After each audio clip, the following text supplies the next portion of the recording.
I think what Boeing should have done years ago was when they had the two mishaps in Indonesia and in Ethiopia, they really should have um, implemented a very strict audit and review of their quality control systems, looked at every plane that they had manufactured, even if they were sold to airlines, and conduct a thorough top to bottom safety check. That would have done a lot to both restore trust, but also to ensure higher levels of safety from these aircraft. And perhaps these incidents with United, there was a LATAM flight that had an issue as well. Perhaps these incidents wouldn't have occurred had Boeing done something like that years ago. I think they're doing it now. They're, as we've seen, CEO Dave Calhoun announced his retirement at the end of 2024.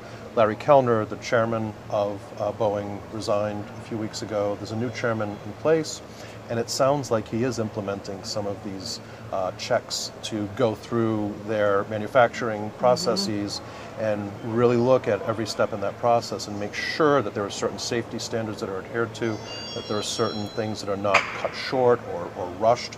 The FAA has also ordered the slowdown in terms of production of 737s, so that Boeing is not rushing to build these planes. Hopefully that will ensure greater levels of safety and higher standards in terms of production. So I think the new chairperson in place is doing the things the right way. It's just unfortunate that it took all of these incidents in January, February, March, and essentially all of the airline executives meeting with the board and forcing change that should have been done years ago. But it is nice to see that it seems like the new chairman is making these changes that are necessary to ensure higher levels of safety and also to restore investor and traveling public trust. And speaking of trust, you've touched upon the C-suite. So we know stakeholder management involves both external and internal relations. And you touched upon the government with the FAA, making sure that checks are in place. And we've seen how that's affected production output as well.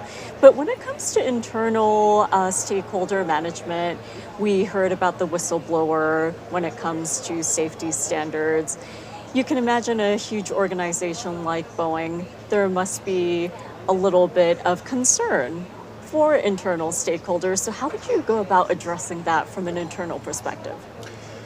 If I were the CEO or the chairperson of Boeing, I would communicate through memos, through internal memos about taking ownership, number one, for what happened, okay? Admitting, and this is, I think, for most companies, when you make a mistake or when you cut corners and it's discovered that you've done things like this, you own up to it. You admit the issue, you explain to your internal employees and external stakeholders what happened. Explain the situation. Maybe they were under tremendous amount of pressure to get aircraft out the door because their customers needed more aircraft, because maybe there was more demand for flights, for travel season, things like that. Perhaps they were concerned about revenue growth and earnings growth. And sometimes there are quality controls that are overlooked or cut. So I think explaining why these issues arose, what happened that created some of these safety lapses. So explain what happened. I think the internal employees will understand that, and then explain what the company is doing to fix the issues. And I think the new chairperson has started doing that. I believe he has ordered an investigation and overhaul of all the quality control systems.